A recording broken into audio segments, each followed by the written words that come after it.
dieta líquida para cães, a pet cola, tá? Que tem tudo que é proteínas, sais minerais, vitaminas, que serve além de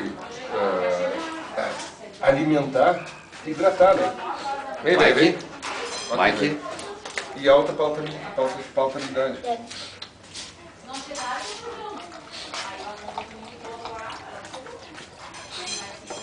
Essa é que raça que ele é? Border Collie. E o Border Collie, por natureza, é um dos cachorros uma das raças mais seletivas em relação à ração. Ele tá com a KS já há 2 anos, É, não, fez 3 anos. É muito seletivo. Esse aí tem chip, tem pedigree, tem... É todo de madame. Né, Mike? Tem que arrumar uma cadela nesse estilo pra ele agora. Ah, não, tem sim. Se tiver alguma aí, não. Bastante. Esse estilo aí tá 1000 pila. Cara, meu tio importou 3 Border Collies da Inglaterra, da Escócia, para ser mais exato. Esse, o pai dele é da Irlanda. Ele pagou 6 mil cada cachorro.